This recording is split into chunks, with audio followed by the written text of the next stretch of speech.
우리는 흔히 계란은 한 바구니에 담지 말라고 말합니다.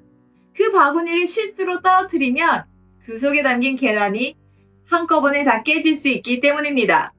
하지만 이렇게 생각을 해보셨나요? 한 바구니가 있는데 굉장히 튼튼하고 완충 장치까지 갖춘 바구니라면 애매한 10개 바구니에 계란을 나눠 담는 것보다 그 튼튼한 한 바구니에 모든 계란을 담는 것이 더 안전하지 않을까요? 우리는 흔히 분산 투자가 중요하다고 말합니다. 하지만 저는 오늘 버핏이 한 말을 전해드리고자 합니다. 내가 1등 종목을 알고 있는데 20등 종목에 돈을 넣는 것은 미친 짓이다. 찰리 먼거와 워렌 버핏은 주로 5개 종목에 투자했습니다. 그들이 운영하는 자금이 5천만 달러, 1억 달러, 2억 달러로 커지면 상위 5개 종목에 80%의 자산을 집어넣었고 한 개 종목에는 최대 25%, 상황에 따라서는 40% 가까이 투자하기도 했죠. 후에 찰리 먼거 역시 이런 말을 했습니다. 장기 가치 투자자는 집중 투자를 하는 경향이 있다. 학계는 분산 투자라는 말을 만들어내서 현명한 투자자들에게 치명적인 피해를 입혔다. 나는 분산 투자라는 개념 자체가 미친 생각이라고 생각합니다. 분산 투자는 실적이 시장의 평균을 따라가기 때문에 마음이 편하다라고 강조합니다. 하지만 시장 평균을 따라가는 투자를 왜 합니까? 학계에서는 실적이 시장 평균에 근접할수록 안전하다고 말합니다. 하지만 우리의 목표가 9의 추월 차선을 타는 것이라면, 여러분의 목표가 시장을 뛰어넘는 초과 수익을 얻는 것이라면 과연 분산 투자가 정답일까요? 제가 여러분에게 오늘 소개드리고 싶은 책은 거대한 부를 창출한 대가들의 진짜 투자 비법, 집중 투자입니다. 이 책은 많은 장기 투자자들이 어떻게 소수의 종목에 거액의 돈을 베팅하고 그 결과 엄청난 수익을 이루었는지 다양한 사례를 기술하고 있습니다. 하나 사례를 말씀드릴게요. 1963년 11월 얼리크루드 베지터블 오일 컴퍼니라는 회사가 갑자기 파산을 합니다. 한 회사가 파산을 하면 파산 관제인들이 남은 자녀 재산을 살펴보게 되죠. 1964년 파산 관제인이 샐러드유를 가득 실은 유조선을 살펴보게 됩니다. 그리고 놀라운 사실을 알게 되죠. 왜냐? 그 유조선에 실린 것은 기름이 아니라 바닷물이었기 때문입니다. 기름은 물보다 가볍습니다. 유조선의 대부분을 바닷물로 채운 후 위에 약간의 샐러드유를 띄움으로써 전체가 기름인 것처럼 팔아왔던 것이죠.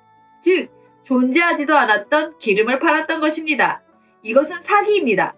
그런데 문제는 불똥이 다른 곳으로 튀었죠. 아메리칸 익스프레스의 자회사가 얼라이드 크루드 회사의 CEO인 엔젤리스에게 1억 4,400만 달러의 창고 증서를 발행했던 것입니다. 창고 증서란 창고업자가 화물 기탁자에게 물건을 보관, 인수했다는 증거로 발행하는 증서입니다. 그리고 엔젤리스는 이 증서를 담보로 거액의 돈을 대출했습니다. 그 결과 아메리칸 익스프레스가 떠안았던 피해 보상금이 수억 달러에 이르게 됩니다. 파산 위기까지 간 아메리칸 익스프레스의 주가는 하룻밤 사이에 35달러로 폭락하게 되지요. 그 순간 여러분이라면 어떤 판단을 하겠습니까? 워렌 버핏은 이 사건이 아메리칸 익스프레스의 핵심 사업 경쟁력을 낮추는지 궁금했습니다. 그래서 그는 자신이 살고 있던 오마하의 레스토랑을 들렸죠.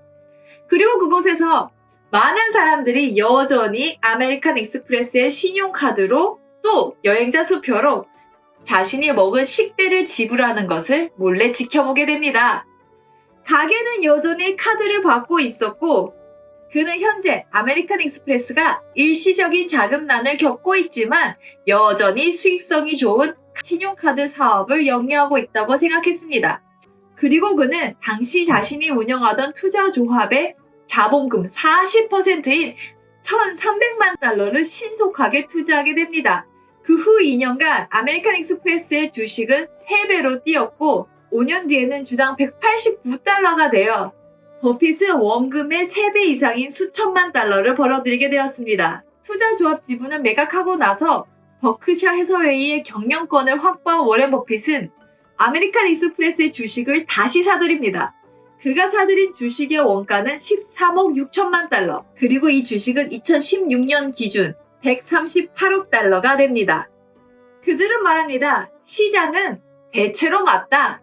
따라서 우리가 보는 주식의 주가는 대체로 맞다.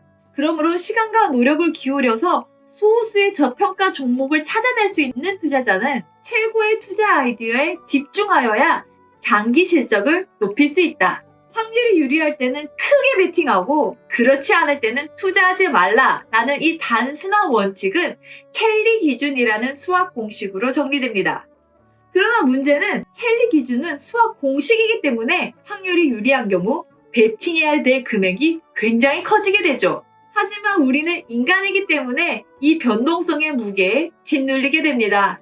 따라서 많은 가치 투자자는 이 켈리 공식에 제한된 분산 투자를 적절히 가미해서 집중 투자를 합니다. 벤자민 그레이엄은 그에 져서 현명한 투자자에서 최소 10종목, 최대 30종목에 투자하라고 말을 했고요. 워렌 버핏과 찰리 먼거는 5종목을 권했습니다. 그렇다면 이런 집중 투자가 성공할 수 있는 조건은 무엇일까요? 이 책에서는 그 비법을 3가지로 묘사하고 있습니다. 우선 첫 번째, 기질입니다. 여러분은 성공한 투자자라고 하면 어떤 이미지가 떠오르시나요? 흔히 경제방송에서 나오는 전문가, 애널리스트들은 정장을 입고 굉장히 똑똑한 엘리트의 이미지가 있습니다. 하지만 워렌 버핏은 훌륭한 투자자가 지녀야 할 자질은 지능지수가 아니라 기질이라고 말합니다. 그는 오히려 높은 지능지수는 투자에 도움이 되지 않으므로 팔아버리라고 말합니다. 실제로 투자에 필요한 것은 기질이기 때문이죠. 그렇다면 올바른 기질이란 무엇일까요? 우선 첫 번째, 주식 종목을 고를 때 있어서 자신의 능력 범위를 아는 것입니다. 찰리 먼거는 말합니다. 자신의 능력의 한계를 모르는 수재보다는 성실하고 건전한 사람이 낫다. 워렌 버핏이 말하는 자질은 자제력입니다. 군중심리나 시장의 유행을 따라 지나치게 비싼 주식을 사지 않는 것. 이것이 자제력입니다. 1999년은 흔히 닷컴 버블이라고 해서 인터넷 기업에 대한 투자 열풍이 불던 시기였습니다. 하지만 이 당시 버크셔 해서웨이의 주가는 반토막이 났습니다. 1998년 8만 달러였던 이 회사의 주가는 2001년 4만 8천 달러까지 떨어지게 되죠. 왜냐하면 워렌 버핏은 인터넷 기업에 대한 투자는 전혀 하지 않았기 때문입니다. 사람들은 비난했습니다. 이건 버크셔 해서웨이가 아니라 버크셔 하프웨이다 라고 조롱하기도 했죠.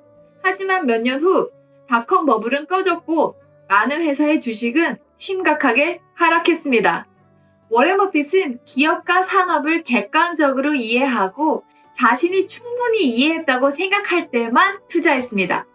투자자는 사실만을 바탕으로 스스로 결론을 내려야 하고 만약 이 사실이 부족해서 결론을 내릴 수가 없다면 투자를 포기하는 것도 필요하다. 남들이 매우 쉽다라고 말하는 투자도 포기할 줄 알아야 한다.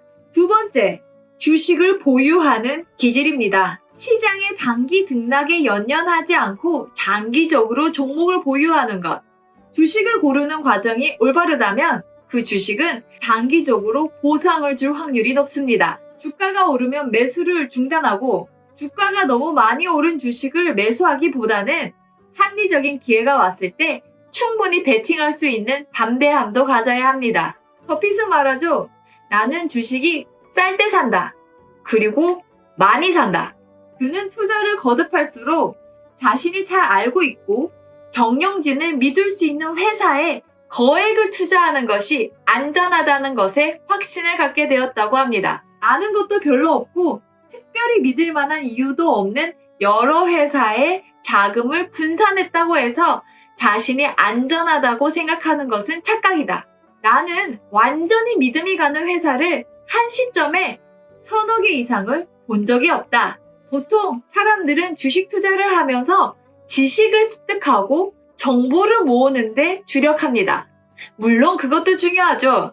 케인즈는 성공적인 투자는 기질에서 나오지만 그 기질은 능력에서 나온다고 말했습니다. 하지만 이렇게 정보를 수집하고 지식을 얻는 과정에만 치중한 나머지 우리는 기질에 대한 고민을 간과하고 있었던 것은 아닐까요? 몇몇 분은 이렇게 반박할 수도 있습니다.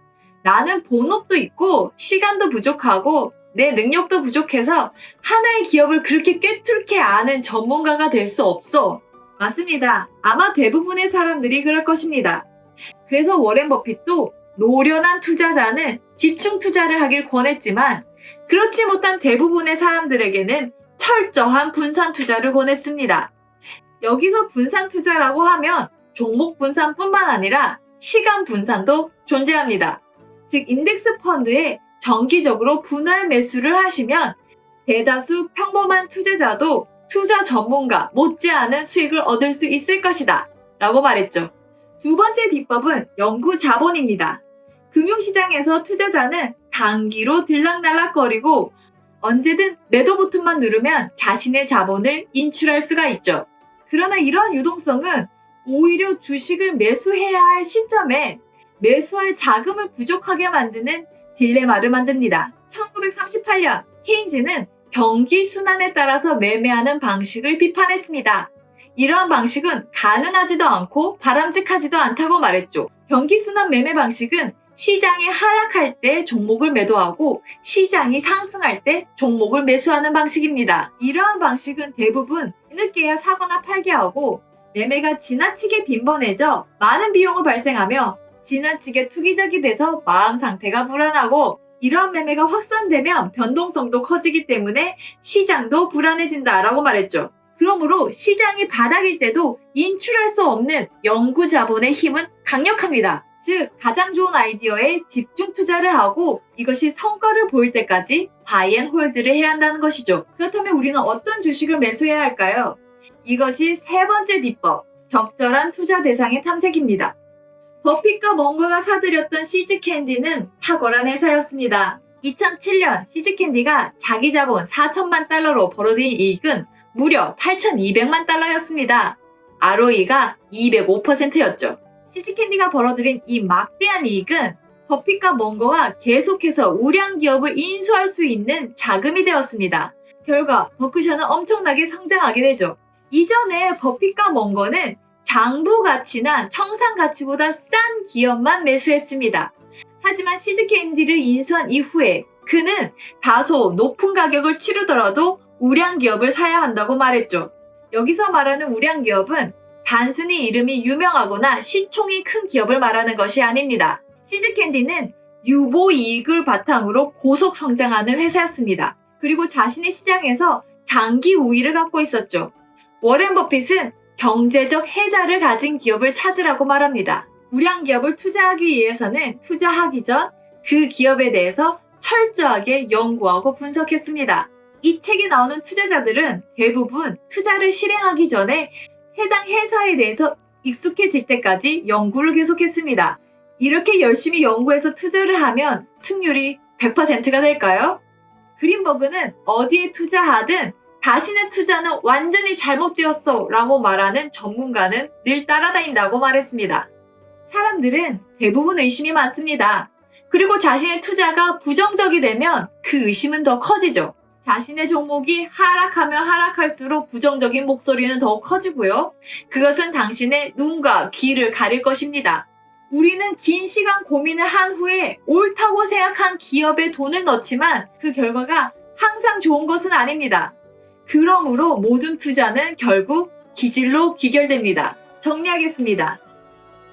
이 책은 말합니다. 자주 베팅하지 말고 확률이 아주 높은 곳에만 베팅하라. 베팅을 결심했다면 많은 금액을 베팅하고 오래 보유하면서 하락 위험을 관리하라. 여러분의 성공적인 투자를 기도합니다. 감사합니다.